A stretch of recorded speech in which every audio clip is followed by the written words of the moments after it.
So ganito magiging itsura kapag natapos na natin. Ito nga gagawin natin pagka-tiles dito nga sa CR. So bali yung araw pa naman Oragon. Ito na nga hinihintay ng lahat ang pagka-tiles nga dito sa CR. Pero bago ang lahat, ganito pala yung itsura niya. Yung floor drain niya sa gilid. Tapos itong toilet bowl niya, halos may 20 cm. Yung distance niya galing pader. Ito ang puwitan ng toilet bowl. So ano pang hinihintay? Tara, umpisa na natin. So bali binaklas ko muna pala itong toilet bowl. Hinarangan ko pala yung pinakabutas ng PVC. Pagkatapos sininsil ko nga ito pinakamortar. Sininsil ko muna pala yung pinakamortar. Tapos ganito tinabas ko yung flooring. Tinabas ko nga gamit ang grinder. Para nga nasa ganun masinsil ko na maayos. Dito tinanggal ko yung toilet bowl. Hinarangan ko yung pinakabutas. At ginrinder ko nga yung flooring. Dali adjust ko kasi yung pinakabutas ng toilet bowl. Para medyo dubikit-dikit naman sa pader. So paano ang gagawin ko? Abay, diskarte ko na yun. Panoorin nyo lang hanggang dulo para may matutunan rin kayo. Lalo na yung mga basher natin dyan na mga galing. Alam ko mayroon din sila natutunan dito nga sa aking mga pinapakita. Paggagawa nga dito sa habat contraction. Okay lang, wag nyo nang aminin.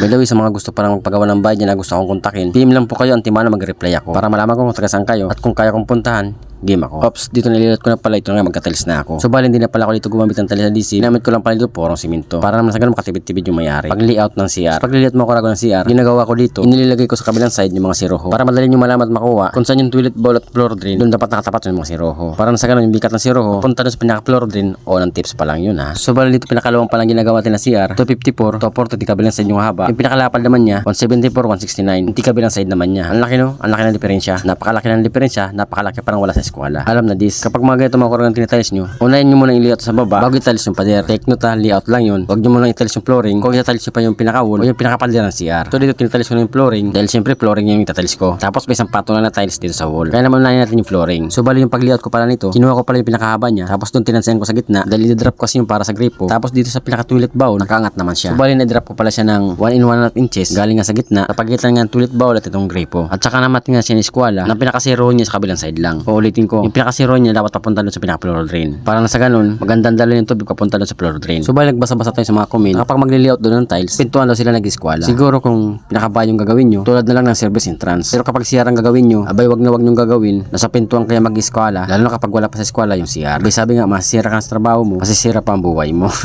Mayroon pa nagsabi na isang tansila daw nakabatak, sapat na. Dahil makukuha na agad sa eskwala. Aba, napakagaling naman. Baka sa comment lang. At mayroon pa nagsabi na, kahit sa eskwala pa yung pagka-layout mo, kung mariwasan na tiles daw ang gagamitin na 40x40, mawawala ka sa eskwala. Aba naman, ano bang pag-iisip yan? Dahil sa hindi daw magka-pares yung tiles kapag 40x40. Kaya ka nga naglagay ng tansi at kaya mo nga in-eskwala para hindi ka nga mawala sa iyong mga pinagka-tilesan. Kaya nga mayroong bikat dahil doon mo nga siya lalaruin kung paano mo mapatama at mapayos ang iyong ginagawang pagka-tiles. Kung magre-resume ka ng ganun, na kahit sa eskwala yung tansi mo, mawala ka pa rin sa pagka-tiles. Lalo na siguro kapag hindi mo pa in-eskwala at hindi mo pa tinansian. Dahil ang resulta nun, palala ka pa ng palala.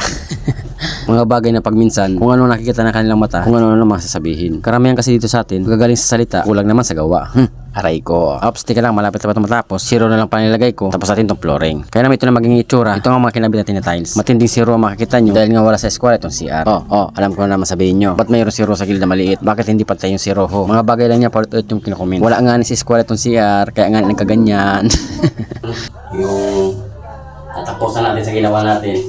Ito yung pinaka-floor drain niya. Ito rin yan sa toilet bowl. So ito yung nagawa natin ngayong araw na to. So pagpasensyahan nyo na kung ito lang yung nagawa natin sa loob ng isang araw. Tapos ka lang, pakita mo buo. Yan. So yan lang yun lang nagawa natin ngayong araw na to. Natapos natin itong CR na to. So bali, siding na lang siya ng isang patong. Hanggang dito lang isang patong na paikot bukas. Tapos kabit natin yung toilet bowl. Tapos sa floor drain. So yan. Hanggang lang muna ating video para next day naman tayo. Okay.